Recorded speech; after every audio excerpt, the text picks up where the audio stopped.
necesitamos hablar sobre lo que está sucediendo en Cuba ahora mismo.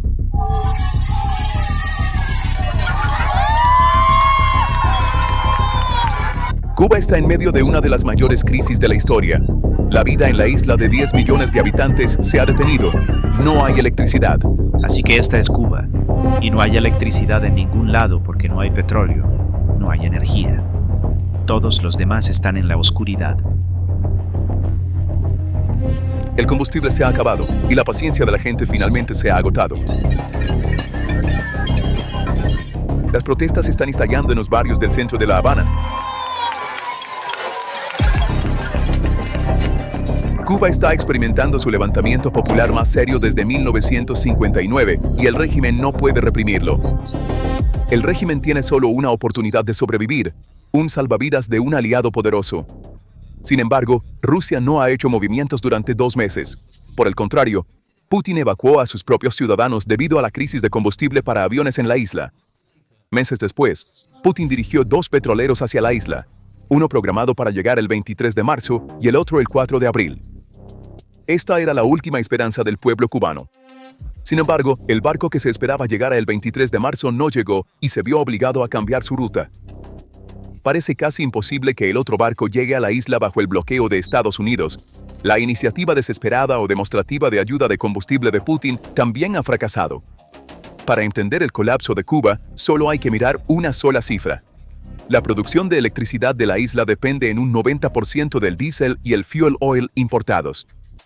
Eso equivale a 100,000 barriles de petróleo por día. Durante años, el agua para este molino vino de Venezuela, de Hugo Chávez, de Maduro. Pero en enero de 2026, la administración de los Estados Unidos apretó el gatillo. Con la medida de Trump contra Venezuela, ese flujo de petróleo se cortó como un cuchillo. Inmediatamente después, Trump erigió una barrera global al emitir una orden ejecutiva directa que decía: cualquiera que venda petróleo a Cuba enfrentará aranceles de Estados Unidos.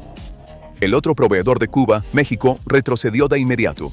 Ni un solo gran petrolero ha atracado en Cuba desde diciembre de 2025. Y el golpe final llegó cuando Estados Unidos prohibió oficialmente a Cuba comprar petróleo ruso.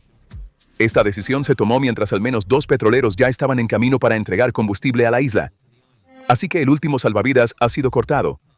La interrupción del suministro de combustible desencadenó la catástrofe esperada en Cuba. A mediados de febrero, la plataforma de análisis 1945 emitió una advertencia de hora cero, señalando que las reservas de petróleo de la isla se habían reducido a solo 15 días. Esa hora ha llegado y pasado. Cuando las plantas de energía se quedaron sin combustible, la red nacional colapsó por completo. El país desconectó el enchufe. Informes de CNN en las calles de La Habana revelan la magnitud total del desastre. La única fuente real de divisas extranjeras de la isla, el turismo, se ha detenido por completo. Entre enero y noviembre de 2025, Cuba recibió solo alrededor de 1.200.000 visitantes. Esta cifra marca un fuerte descenso desde los 4.8 millones registrados en 2018, un año duramente afectado por la pandemia y las sanciones. Las palabras de un comerciante cubano a CNN son, de hecho, el grito del colapso de toda la economía. Todo es incierto en este momento, dice. No hay combustible, no sabemos si habrá y cómo lo pagaremos. No hay turismo. Además, el colapso no se limitó al turismo. Las fábricas se han detenido debido a la crisis energética. Ni siquiera hay combustible para aviones. Grandes compañías como Air Canada y Air France han suspendido vuelos. Cuando la red eléctrica colapsa, no solo se apagan las luces. La fe del sistema en el Estado también se desvanece. El pueblo cubano ha estado acostumbrado a la pobreza y la escasez durante décadas. Sin embargo, un corte de energía continuo que dura más de 60 horas marca el punto donde se ha cruzado el umbral de supervivencia. En algunos barrios, el acceso al agua limpia ha disminuido a solo unas pocas horas al día porque las bombas de agua no funcionan. Las familias se ven obligadas a tomar una decisión mortal entre la medicina, que ha alcanzado precios astronómicos en el mercado negro, y alimentos básicos no estropeados. Y finalmente, lo inevitable sucedió. La famosa tradición de protesta de América Latina, el cacerolazo, salió a las calles de Cuba por primera vez a una escala tan masiva. En varios barrios de la capital, personas que habían sido amedrentadas por el miedo durante generaciones llenaron las calles desafiando al régimen comunista. Esto no se limitó solo a La Habana. se reportaron más de 150 protestas en Morón y en toda la isla. La gente gritaba que el problema no era solo el combustible, el problema era el sistema mismo. Entonces, ¿cómo respondió el régimen? Como lo haría cualquier régimen autoritario, el gobierno cortó el internet y cortó la comunicación con el mundo. Enviaron a la policía a las calles y comenzaron los arrestos. Pero esta vez, la situación es diferente. La paciencia de una sociedad condenada a vivir en la pobreza durante generaciones, adormecida por el cuento de hadas de igualdad del Estado, se ha roto oficialmente. Informes recientes desde La Habana indican que la situación está escalando aún más. Explosiones y el rugido de helicópteros volando bajo se escucharon en las calles de la capital. Según el periodista cubano Mag Jorge Castro, personal de las Fuerzas Especiales cubanas con boinas negras ha salido a las calles y está impidiendo que los vecinos incluso se paren en sus puertas. Este es el pánico del régimen. Muchos temían que esto se convirtiera en un escenario de Venezuela 2.0. Los medios del régimen afirmaron que estos sonidos eran de un ejercicio militar. Pero para un pueblo que espera en la oscuridad, los helicópteros militares sobrevolando no son un ejercicio, son una amenaza abierta. Un momento de crisis deja al descubierto no solo la economía, sino también la hipocresía ideológica en su forma más cruda. Y en medio de este caos en Cuba, hay un incidente que grabará la podredumbre del sistema comunista en la historia. En el corazón de La Habana, las luces de un hotel de 5 estrellas están brillando. En este hotel, hay activistas de izquierda que han venido de las cómodas ciudades de Occidente para mostrar solidaridad con Cuba. Miembros de grupos como Pablo Iglesias, Hassan Piker y Code Pink. Este es el clásico sistema autoritario. Las élites y aquellos que se ganan el favor del régimen sobreviven, mientras el pueblo perece en la oscuridad. Pero esta hipocresía no es solo una cuestión de comodidad. Esta hipocresía ha tenido un costo mortal. La banda irlandesa NICAP organizó un concierto en La Habana bajo el pretexto de apoyo al régimen cubano y ayuda humanitaria. Sin embargo, debido a la electricidad utilizada para iluminar ese escenario y alimentar el montaje de alto voltaje, ocurrió un desastre en un hospital cercano. El consumo excesivo de electricidad causó fluctuaciones en la red y el sistema de energía de emergencia del hospital falló. Esto es precisamente contra lo que la gente en la calle se está rebelando. No solo están protestando por los cortes de energía, sino por esta injusticia, este sistema absurdo. Así que en medio de este caos masivo, ¿qué está haciendo Rusia, el aliado de Cuba? Rusia no está enviando enormes petroleros o aviones de carga para salvar su último bastión en el Caribe. Por el contrario, debido a la crisis de combustible para aviones en la isla, está tratando de evacuar a sus propios ciudadanos mediante vuelos de evacuación de ida. Prosilla y Nordwind Airlines han comenzado a operar vuelos de evacuación de ida a Cuba. Pero lo realmente sorprendente es cómo el Kremlin está tratando de justificar esta traición. Los propagandistas rusos aparecen en la televisión estatal y afirman abiertamente: no le debemos nada a Cuba. ¿Cuál crees que es su justificación? No recuerdo ninguna declaración de ese tipo, lo que en mi opinión anula todas tus afirmaciones vehementes de que le debemos algo a Cuba. Cuba no ha brindado a Moscú suficiente apoyo en la guerra contra Ucrania y no ha reconocido oficialmente los territorios que Rusia ha ocupado. Sin embargo, frente a las cámaras, Vladimir Putin está jugando su juego habitual. Condenó duramente las acciones de Estados Unidos y dijo que continuaría enviando petróleo a Cuba. Putin intentó esto. 2 petroleros que transportaban combustible de Rusia a Cuba zarparon y se esperaba que llegaran a la isla. Según un informe del Financial Times, un buque con bandera de Hong Kong debía llegar a Cuba alrededor del 23 de marzo, mientras que el petrolero con bandera rusa estaba programado para llegar el 4 de abril. Se informó que este envío serviría como primeros auxilios para Cuba, que no ha podido obtener combustible durante 3 meses y aliviaría los cortes de energía. El Financial Times, citando datos de firmas de inteligencia marítima como Kepler, Windward y Tanker Trackers, informó los mismos detalles a los medios globales del 18 al 20 de marzo. El petrolero con bandera rusa Anatoly Kolotkin cargó 730,000 barriles de crudo desde el puerto de Primorsk, en Rusia, el 8 de marzo. Mientras tanto, el Seahorse con bandera de Hong Kong transportaba aproximadamente 190,000 a 200,000 barriles, 27,000 toneladas, de diésel gasóleo de origen ruso. Esta fue la intervención de Rusia en la creciente crisis energética causada por la incapacidad de Cuba para obtener combustible de cualquier país desde enero. ¿Entonces los barcos rusos llegaron a Cuba? No, no lo hicieron. Sea Horse, desviándose de su ruta planificada hacia Cuba, se dirigió hacia Trinidad y Tobago. Según datos de Reuters, el barco se dirige hacia Trinidad en lugar de entregar el combustible a Cuba y se espera que llegue a las aguas de Trinidad el 23 de marzo. Algunos informes de inteligencia sugieren que el Seahorse pudo haber hecho una pequeña entrega a Cuba durante un viaje anterior utilizando métodos encubiertos, pero la carga en este viaje no fue a Cuba. Anatoly Kolotkin, todavía navegando en el Atlántico. Aunque se informó el 22 de marzo que se acercaba al terminal de Matanzas al norte de Cuba, no hay noticias de llegada o descarga hoy. La Marina de los Estados Unidos, incluyendo el USS Nietzsche y embarcaciones de la Guardia Costera, están monitoreando de cerca el área. La fecha estimada de llegada se ha actualizado a entre el 23 y el 30 de marzo en algunas fuentes y a la próxima semana en otras. El barco está en las listas de sanciones de los Estados Unidos, la Unión Europea y el Reino Unido.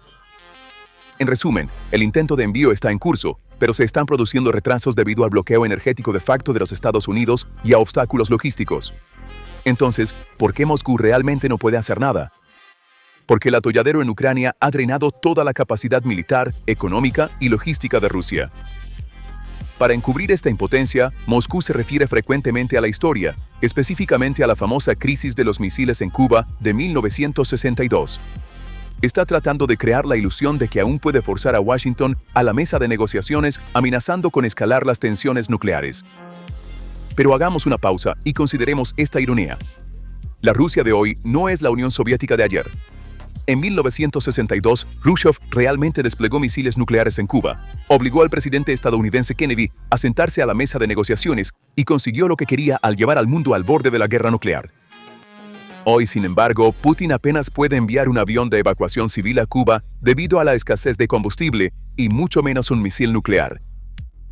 El último informe publicado por el Grupo Internacional de Crisis demuestra que este colapso no se limita solo a Cuba, sino que es un síndrome de Putin. Bajo la creciente presión de Estados Unidos, Rusia ha limitado su apoyo a enviar solo unos pocos sistemas de defensa aérea y registrar la flota fantasma de petroleros que transportan petróleo venezolano dentro de su propia jurisdicción. Y la frase más impactante del informe, al igual que presenciamos en el colapso del régimen de Assad en Siria, el Kremlin está completamente desprovisto de la capacidad militar y logística necesaria para mantener a flote a sus aliados en América Latina. El tan cacareado orden mundial multipolar de Putin está muriendo en las oscuras calles de La Habana. Mientras Rusia huye de la isla en pánico, otra superpotencia está observando y llenando gradualmente este enorme vacío geopolítico en el Caribe: China. Un portavoz del Ministerio de Asuntos Exteriores de China se presentó ante las cámaras y emitió un comunicado oficial muy claro. Apoyamos firmemente a Cuba en la defensa de su soberanía y seguridad nacional. Como siempre, brindaremos todo el apoyo que podamos. ¿Sabes cuál es la diferencia? Beijing no solo está hablando, está tomando acción. China incluso ha firmado un acuerdo para construir un total de 92 plantas de energía solar en Cuba para el año 2024. Y la primera planta entró en operación silenciosamente a principios de 2025. No se trata solo de paneles solares. Equipos eléctricos, envíos de toneladas de arroz y proyectos de infraestructura avanzan sin pausa. Por supuesto, China no está haciendo esto porque sea un ángel de buena voluntad. A Pekín no le interesa salvar a Cuba. A Pekín le interesa llenar el vacío dejado por Rusia y dejar una huella permanente e inquebrantable en el patio trasero de Estados Unidos. Y la parte más devastadora de este escenario para Putin no es solo que está siendo eclipsado por China. El verdadero problema es el vaciamiento del proyecto BRICS, que Putin ha estado promocionando durante años como su mayor arma contra Occidente. Recuerden, Cuba se unió a BRICS como miembro asociado tan pronto como en enero de 2025. Pero hoy, ese bloque liderado por Rusia no puede salvar a su propio miembro de la oscuridad ante una sola orden administrativa de los Estados Unidos. Esto no es un fracaso. Es el colapso fundamental de la afirmación de BRICS de ser una alternativa global, y la factura se envía directamente al Kremlin. La realidad más dolorosa subyacente al colapso actual de Cuba es esta: la economía de este país siempre ha dependido históricamente de un patrocinador externo. Primero, la Unión Soviética, luego la Venezuela de Hugo Chávez. Este sistema de patrocinio artificial era una fachada que ocultaba la decadencia estructural de Cuba durante décadas. Ahora no hay patrocinador, las cifras reales son claras. La economía de Cuba se contrajo un 11% entre 2020 y 2024. La producción de electricidad se desplomó de 20.7 teravatios hora en 2019 a 15.3 teravatios hora en 2023. Entonces, ¿qué sucede después? En realidad, solo hay 3 caminos por delante para la isla. Camino 1. Una transición negociada. El gobierno reconoce que el sistema ha colapsado y gradualmente liberaliza la economía. Da a las empresas privadas un respiro, abriendo la economía mientras mantiene el control político. Ya hay señales de esto. La retórica previamente dura del presidente cubano Díaz-Canel se ha suavizado de repente. El 6 de febrero declaró: "Estamos listos para discutir cualquier tema con Washington sin condiciones previas". Y según información filtrada, las conversaciones secretas con Estados Unidos ya habían comenzado tan pronto como el 13 de marzo. El segundo camino, colapso prolongado y presión intensificada. El régimen se mantiene obstinado, se niega a abrir la economía e impone medidas policiales más estrictas. Pero esto es insostenible porque la lealtad se está erosionando. La población de Cuba, que era de 11.1 millones en 2021, cayó a 9.7 millones en 2024. Estamos hablando de un éxodo del 12%.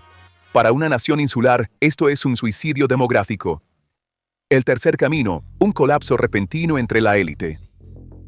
Cuando los recursos se agotan por completo, las élites en la cima del régimen comienzan a enfrentarse entre sí por las últimas migajas del pastel. Las facciones que permanecen en silencio establecen contactos encubiertos con Washington o Pekín para sobrevivir. La confianza desaparece, y la historia nos muestra que tales sistemas cerrados no mejoran gradualmente. Una mañana, de repente, se rompen con un fuerte estruendo. Y aquí yace la realidad verdaderamente impactante. No importa qué escenario se desarrolle, Rusia no es un actor decisivo en ninguno de ellos. Putin ya no está en la mesa en este gran juego en el Caribe. El descenso de Cuba a la oscuridad no es solo la tragedia de una nación isleña. Es la prueba más dolorosa y más clara de cómo Vladimir Putin no logró proteger a sus aliados, no cumplió sus promesas y fue aplastado bajo el peso de la economía de guerra que creó, desapareciendo del escenario global. ¿Qué piensas? ¿Puede Cuba superar esta crisis o es inevitable el colapso? Comparte tus pensamientos en los comentarios. Para estar informado sobre los análisis geopolíticos exclusivos de PPR Global, por favor suscríbete a nuestro canal y no olvides activar las notificaciones. Gracias por elegirnos. Gracias por elegirnos. Gracias por elegirnos.